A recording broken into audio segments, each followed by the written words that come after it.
If there's only one book I can persuade you into reading through this channel, make it this one. Actually, make it two, because this is a non-fiction we're talking today, and I can still persuade you, recommend you to read one fiction, right? I hope so.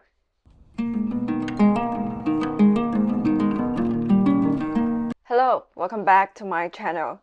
Today we will be talking about one of the greatest books I have ever read in my whole life. It's not an exaggeration. I genuinely want everyone to read this book. It's solid, it's full of details, it's so moving that I think they should sell the book along with a pack of tissues for every reader. It's written in a sincere and unpretentious way. Sometimes I felt like this book touched my soul. The book's name is All That Moves Us, a Pediatric Neurosurgeon, His Young Patients and Their Stories of Grace and Resilience by Dr. J. Wellons. It's also the reason that my teddy bear is sitting with us today, as you can see, as a reference from the book's cover. I read this book as a research for my novel because my protagonist was a neurologist. I wanted to learn a little bit about neurology from someone who is not Derek Shepherd, so I had no expectation of this book. I didn't expect how well written it was, how much it would make me cry, to a point that my dad actually was worried because he saw me sitting there sobbing. And my mom actually refused to read this book. Usually she had a lot of interest in books that I read and I liked, but she said she didn't want to read this one because as a parent, and a very emotional one, she can't handle death and accidents about kids, even if it's just in paper and they were someone else's kids, which I think it says even more about this book, how precious it is. And the author of this book, I think he can write at least 2 to 3 new books about his professional life as he studied literature before becoming a doctor. He knows how to tell a story in the simplest yet most intriguing way. He is a doctor, a professor of neurological surgery at the Monroe Carrel Jr. Children's Hospital at Vanderbilt and the Vanderbilt University Medical Center. I remember finishing this book in less than 2 days because I can't put it down. After reading this book, it became clear to me why people love medical drama. In the past, I never understood it. Why do people were so interested in stories happen in the hospital? Now I do understand. Anything could happen in a surgical room. Life and death was only a matter of a split second. Each chapter of this book is an independent case about the author's patients. He wrote in incredible details about human body. The spine of a fetus is the size of 3 grains of rice stacked all together. If you touch inside the brain, the texture, the content feels like cream vanilla yogurt. You can stick a spoon inside and it won't move. As he is a pediatric neurosurgeon, many of his cases are kids in critical conditions. You never know how or why a kid is facing life-threatening conditions, how he had to drill on the girl's brain to deal with a clot, and how the girl gradually recovered from the brain surgery. She grew up from a kid to an adult until one day he got her wedding invitation. Or how he lost an 8-year-old patient to a very bad tumor. He had to take care of her stitches, knowing there is absolutely nothing he can do to save her. And the kid was crying, also knowing the fact that no one can save her. Those stories are absolutely magical. And in another case, he also wrote about how he operates inside the womb to fix the fetus from having a spinal damage. Every second in the operation table, in the operation room, was a war, a fight. And as they said, none of this is for the faint-hearted. I remember a detail so vividly. It has been 2 years since I have read this book. Dr. Wellons was operating on a boy who had been into a car accident. When he finished the surgery and stepped outside the surgical room and greeted the boy's father, he was talking to him, he saw something on the father's jeans and his shoes, some texture that were gray and soft. It was the boy's brains, some texture or fluid inside his brain. It got on to the father's jeans and shoes as the father was carrying the kid to the hospital. I have no idea why the detail stuck inside my mind all this time.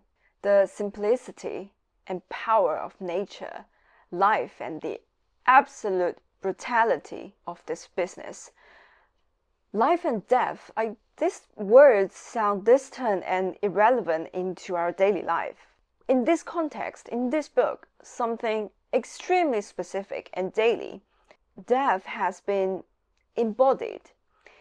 It's always when you lost it, or you watched someone else lost it, that you remembered how precious it was, being healthy and being alive. But that was not the only reason I was deeply touched by this book.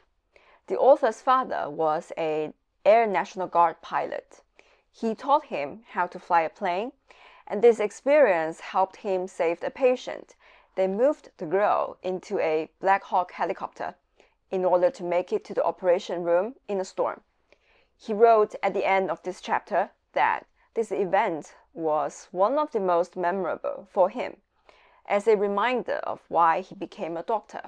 My father's lesson in the air, that emergency room doctor, those brave soldiers soaked to the bone standing there as we rode away. So many people and events came together for this one child to grow into her life, to find happiness, to find love. All of us need a living, breathing reminder to just keep pushing on. There may be a life there to be beautifully and fully lived. A person who just needs someone, anyone, to work the problem, to make the hard call, and to fly in a storm. He also wrote about how strong his bondage and relationship with his father was.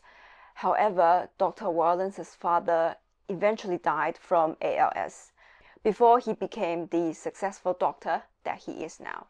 That chapter was the hardest to read. I can't imagine how he experienced that and put the memories down on a piece of paper. For a doctor with such prestige, he had to watch his father died, the hero of his life. His life faded away. He had to went through all the heartbroken events with his patients without the support from the most important person of his life. I think all the stories about his father was the most heartbroken but the best part of this book. He wrote, "We could not grow older as father and son together. It would forever be as it was at his death, with me as a proto-adult, just on the edge of understanding the mysteries of his life and his choices that were all beginning to unveil themselves to me as my own perspective changed. At that point, all I knew was the anger and my inability to change the future rushing at us." There was a chapter specifically for his dad about his whole stories and how he died from ALS and Dr. Wellons' whole experience, not just as a doctor or a medical student at the time, but as a son and someone's future husband. In the final moment, he wrote, "In my own narrative, expunged of his later hospital bed, the intermittent mumbling and the slowing of breath he insists stands with me in that church on the cusp of a new life, my own life, and reaches into his breast pocket to proudly hand me the wedding ring. Raising his face up to mine, he brings a strong head up to wipe away the sadness.